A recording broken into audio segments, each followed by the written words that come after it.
청와대 울산시장 선거 개입 의혹에 대한 검찰 수사가 정점으로 치닫고 있는 가운데 잠시 전 임종석 전 대통령 비서실장이 검찰에 출석했습니다. 임 전 실장은 출석 전 윤석열 검찰의 수사가 정치적 짜맞추기라며 비판을 했죠. 네, 한편 서울대학교가 뇌물수수 등의 혐의로 불구속 기소된 조국 전 장관, 그러니까 서울대 조국 전 교수를 직위 해제 결정했습니다. 이 관련 내용들 김한규 변호사, 김성수 변호사 두 분과 함께 짚어보겠습니다. 네, 어서 오십시오. 예. 자, 김 변호사님, 기획 수사다.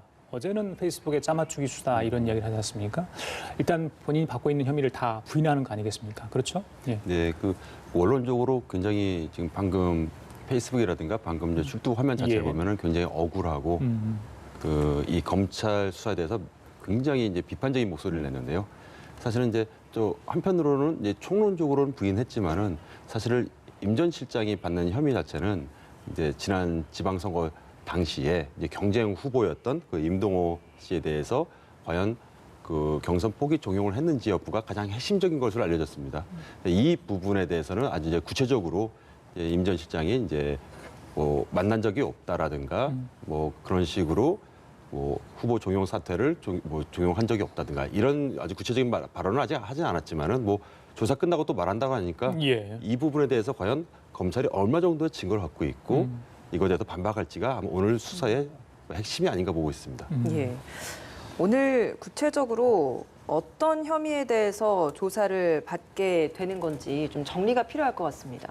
예, 우선은 지금 임종석 전 실장에 대해서 그 선거 개입 의혹이 지금 이야기가 나오고 있는데 그중에서 특히 언론에 알려져 있던 부분은 이 울산시장 선거와 관련해서 경선에서 임동호 전 최고위원에게 이런 조금 사퇴를 종용한 것처럼 지금 이야기가 나오고 있기 때문에 그 부분이 가장 중점적인 피의 사실로 아마 조사가 이루어졌을 것으로 보이고 그 외에도 검찰에서 지금 전반적인 선거 개입 의혹이 있는 것이 아니냐라고 보는 부분이 있을 가능성이 있기 때문에 그 부분에 관해서도 질문이 이루어지고 답변이 이루어지지 않을까 이렇게 생각이 되고 있는 상황입니다.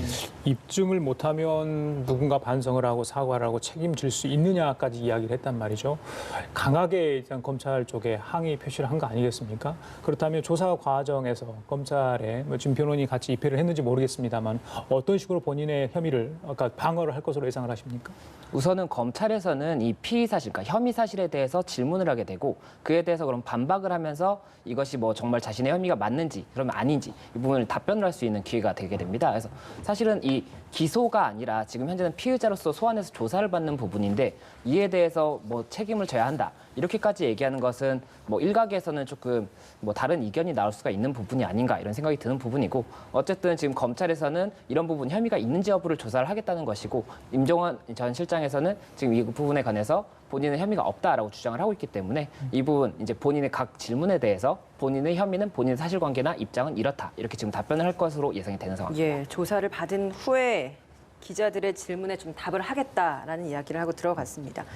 어제는 또 이 하명 수사 의혹과 관련해서 이광철 청와대 민정비서관이 피의자 신분으로 검찰 조사를 받았습니다. 그러면 이 비서관이 받는 혐의는 뭡니까? 네, 사실 지난번 지방 송철호 울산시장 선거 관련해서 이제 혐의 받는 지점은 약간씩 다 다릅니다. 일단은 그 당시 이제 경쟁 후보자였던 한국당 후보였죠. 그에 대해서 경찰을 통해서 이제 하명 수사를 했는지 그리고 조금 전에 이제 임 전 시장이 받고 있는 그 경쟁 후보에 대해서 사퇴를 적용했는지 그리고 이 송철호 그 당시 후보에 대해서 공약을 정부 차원에서 지원한다든가 울산시 내부 정보를 이제 빼돌려서 전달했는지 이런 다양한 혐의들이 있는데요. 예. 이제 어저께 이제 이 비서관 같은 경우는 그 중에서 이제 경찰 하명 수사에 관해서 과연 이첩을 받고 경찰에게 그런 식으로 이제 수사를 하는 데 있어서 어느 정도 영향력을 행사했는지가 핵심적인 혐의인데요. 예. 근데 최근 들어서 이제 이 비서관도 그렇고 얼마 전에 기소됐던 이제 최강욱 비서관도 그렇고 황운하 전 천장도 그렇고 기본적으로는 소환 통보를 받았는데 이제 뭐 소환에 응하지 않았다는 게 이제 검찰의 주장이고 당사자들은 뭐 정식 절차를 밟지 않았다라든가 소환 일정 조율 중이었는데 이렇게 언론에 검찰이 자꾸 흘리는 것은 이거는 굉장히 굉장히 불만의 목소리. 왜 이렇게 말이 다른 겁니까? 그러니까 뭐 검찰에 소환 통보를 하면 불출석 사유를 낸다 할지 그러면 검찰 수석 양해한다면 그 출석 날짜를 조정할 수도 있는 거지 않습니까? 계속해서 뭐 참고인 신분, 피의자 신분이면 출석 요구를 했을 거고 거기에 대해서 못 나가겠다 분명 의사를 밝혔기 때문에 검찰 속에서는 이게 출석 불응으로 이렇게 보고 있고 뭔가 좀 차이가 있는 겁니까? 네. 통상적으로 이제 일반 국민들 같은 경우 이제 검찰 조사를 받게 되면요. 예, 소환 통보를 받게 돼 피의자로서 소환 통보를 받으면은 바로 응하지 않더라도 이제 검찰과 뭐 예를 들면 뭐 건강상 이유라든가 예. 뭐 다양한 이유를 들어서 뭐 조율은 가능합니다. 뭐 일주일 후로 연기해달라 이거는 예. 충분히 가능한데 지금 기본적으로 뭐 최강욱 전 비서관, 현 비서관이죠. 비서관 같은 경우는 뭐 피의자 통보를 받은 사실 자체가 없다. 뭐 참고인이다 이런 식으로 아예 첫 단추부터 다르고요. 다른 분들 같은 경우도 이 소환 일정 조율 중이었지 우리가 마치 무슨 특권을 누리는 것처럼 소환 불응하는 것은 아니었다. 서로 간에 얘기가 달라서 기본적으로 좀 신경이 좀 강합니다. 예. 검찰이 어제 청와대 하명 수사와 선거 개입 의혹과 관련해서 관련자 13명을 무더기로 기소를 했습니다. 한꺼번에 이렇게 기소 대상자를 추려서 재판에 넘긴 이유가 뭘까요?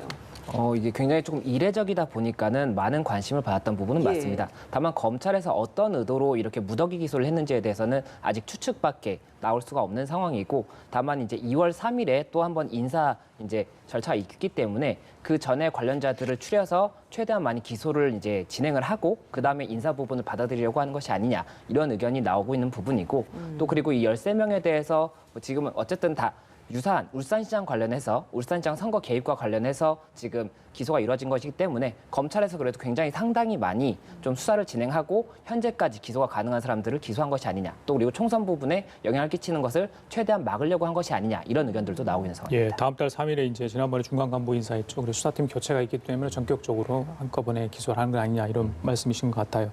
그런데 기소하면서 이제 윤석열 검찰총장과 이성윤 서울중앙지검장 간에 그 기소 결정 관련해서 회의를 했는데 다른 간부들 다 이건 기소해야 한다 이런 얘기를 했는데 이성윤 중앙지검장만 반대 의견을 개진했죠. 지난번에 최강욱 비서관 결정 과정 그래서도 좀 이게 논란이 되지 않았습니까? 어떻게 봐야 됩니까 그 부분은? 사실 그 검찰이 이제 검사 뭐 동일체 원칙이다 하나의 어떤 되게 일사불란한 조직으로 그러니까요. 알려졌는데 예.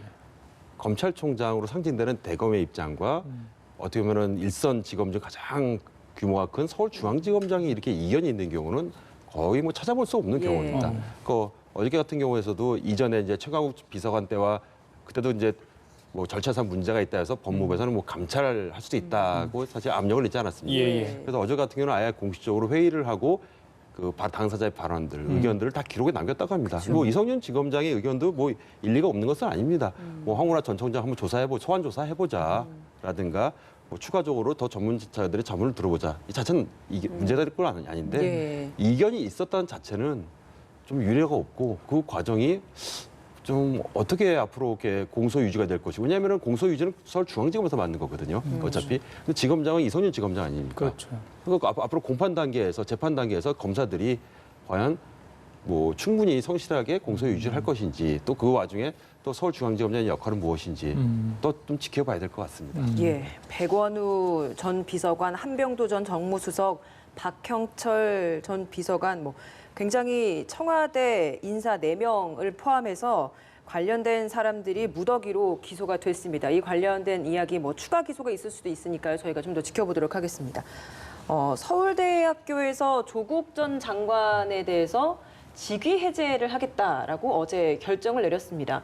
정상적인 뭐 수업을 할 수 없는 상황이다라고 판단을 했다는 건데, 직위 해제라고 하는 것이 좀 어느 정도 수위의 뭐 판단인 겁니까?